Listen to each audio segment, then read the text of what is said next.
I truly was not expecting a fourth electronic drum set to get sent to me this year, but the folks at Donner asked me to do another video for them, and I figured why not give it a shot.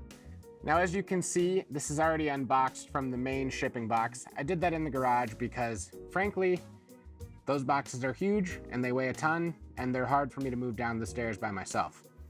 But here's all the boxes of each individual part.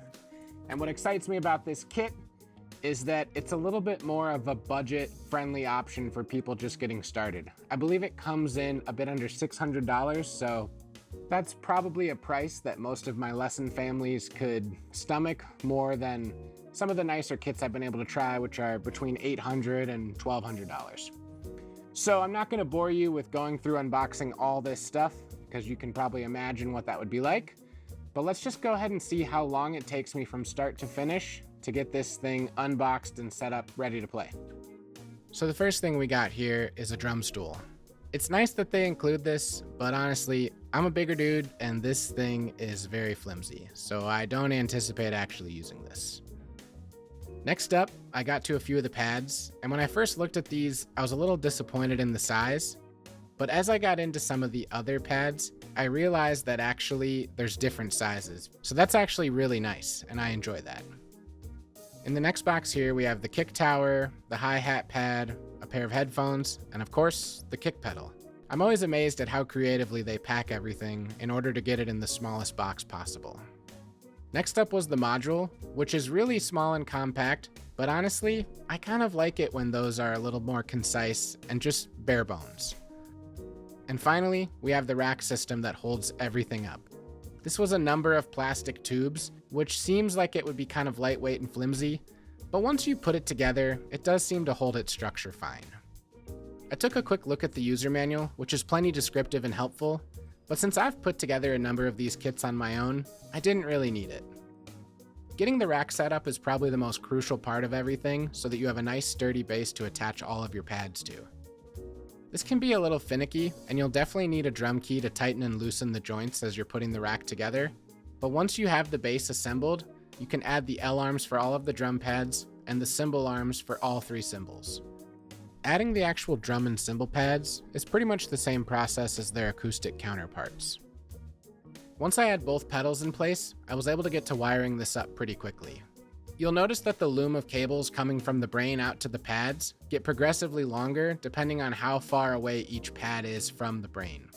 This is nice for routing these over the bars to keep everything nice and tidy. In addition, they also give you some Velcro ties to keep everything even more secure in place.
So now that I've had some time to sit and play this kit, let me give you my final thoughts.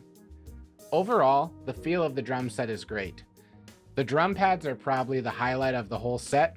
They have actual shells, you can tune the feel, and they have these rubber sleeves that protect the rims, but also make it a lot quieter when you're actually playing in the room, so you're not disturbing neighbors or people that share your house.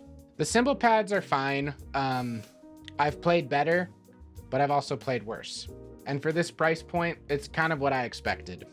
One thing I really appreciate though about all these pads is that they have graduated sizes, meaning the snare pad and the floor tom are what appears to be 10 inches. Two toms here, these are 8-inch pads. On the other Donner kit I played, everything had a 10-inch pad, and it just felt very awkward getting around it with everything being the exact same size.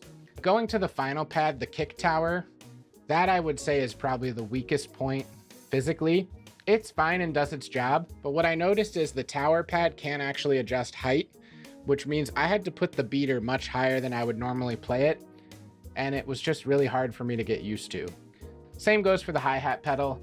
I didn't get a lot of misfires or mistriggering with the hi-hat pedal and hi-hat pad working together, but when I played some faster 30-second note style stuff on the hi-hat pad, especially using two hands, I just found that the sensor struggled to pick up both hands efficiently at certain times. So I don't know, buyer beware. When it comes to the brain over here, I like that it's a compact form and not a lot of extra bells and whistles. It just makes it simpler for someone who's not tech savvy or maybe a kid to get set up and going really quickly. Of the 30 kits that were in there, I think probably like 15 or 16 of them I thought were useful, which I think is actually pretty good for some of these e-kits. A lot of times I find that it's like there's like 5 kit sounds and then they've just tweaked 1 or 2 things, or they've done things that are just totally unusable and unrealistic for playing. So I like the kits that are here with this. I did experiment a little bit with the coach mode. That basically gives you an option of doing a gap click where you'd have a consistent metronome going, but it's on for 4 beats, off for 4 beats, and back and forth. And it can actually score you and grade you on that. The other coaching mode would be a click track that increases in tempo every measure, which I'm not sure if you can change the frequency of making it every 4 measures or every 8 measures, but that would probably be more helpful than increasing the tempo every single measure. Other than that, as far as accessibility and usability of the brain, the headphone output is fine, 1/8 inch, most headphones. It has an aux in, so if you wanted to plug in an 1/8 inch to 1/8 inch cable to some sort of device, you could. The problem is most of our devices like phones and tablets don't even have headphone plugs anymore. It does have an input for an extra crash cymbal, so there is some expandability to add a second crash over here if you'd like. And then there is a USB port for you to send MIDI directly to your computer. And then you could trigger much nicer sounds like Superior Drummer, Easy Drummer, any of those you can find online. One final thing I also want to mention, when I got this shipped to me and picked up the box, it was much lighter and smaller than other e-kits I've tried before, and that initially had me a little worried that the whole setup was going to be much more compact and small and not have the flexibility to position more like a normal drum set. This works great. I mean, the rack is a little wobbly. I've always wondered if you could like put sand inside these vertical tubes to try to give them some more weight and heft to it, but it does okay. And there's plenty of flexibility if I want to move things up and down. And for me, someone who's 6 feet tall, I could actually use this. Now, what I will say is that I'm primarily an acoustic drummer. I've had the good fortune to try a variety of these electric kits from Festley, Donner, Roland, and a few other companies. And no matter how nice of a kit I try, there are still things I'm missing from playing on an acoustic kit. And I think I just have to accept that these are 2 different instruments to a degree. It's much like having a keyboard and a piano. So at the end of the day, would I recommend spending $500 on this to others out there? Yeah, if it's the right fit for you. If you need an electric set, this is pretty affordable. And in my opinion, it has probably 80 to 90% of the features and playability of those nicer kits that I've been able to try prior. Huge thanks to Donner for sending this out. If you're looking to purchase one for yourself, I'll have affiliate links down in the description, which is a great way to support my channel at no cost added to you. Make sure to like and subscribe if you want to see more of my content. And until next time, thanks.